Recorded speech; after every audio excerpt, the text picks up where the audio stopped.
Imagina llevar tus ideas desde un simple boceto hasta el último detalle de construcción, sin perder fluidez. Eso es exactamente lo que logras con SketchUp Pro. Hoy vamos a descubrir por qué este software es la pieza que le falta a tu flujo de trabajo. Olvídate de las interfaces complicadas. SketchUp destaca por ser una herramienta 3D increíblemente intuitiva, pero con una potencia brutal. Hablamos de precisión a milésimas de pulgada, ya sea que estés diseñando planos, calculando alturas o ajustando detalles.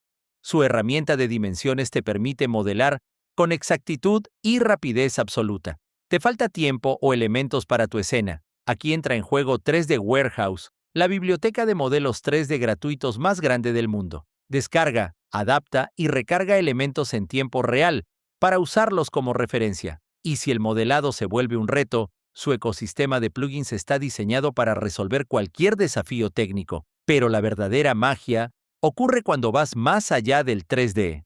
SketchUp Pro te permite convertir tus modelos a 2D para crear presentaciones de impacto, planos técnicos y documentación detallada. Añade sombras, texturas, bloques de título y utiliza sus perfiles paramétricos para trazar muros, escaleras o carreteras en segundos. Incluso puedes realizar modelados energéticos y análisis de escenarios diurnos para llevar tu proyecto al siguiente nivel, y todo esto sin estar atado a tu escritorio. Lleva tus diseños contigo y muéstralos desde tu móvil o tablet. Además, no necesitas un equipo inalcanzable para empezar. Si tienes Windows, un procesador de 1 GHz, 4 GB de RAM y apenas 500 MB de espacio libre, estás listo para trabajar. Diseño, precisión y resultados profesionales en un solo lugar. Si este recorrido te ha sido útil, dale al botón de me gusta, suscríbete al canal y déjame en los comentarios qué función de SketchUp te gustaría que pongamos a prueba en el próximo video.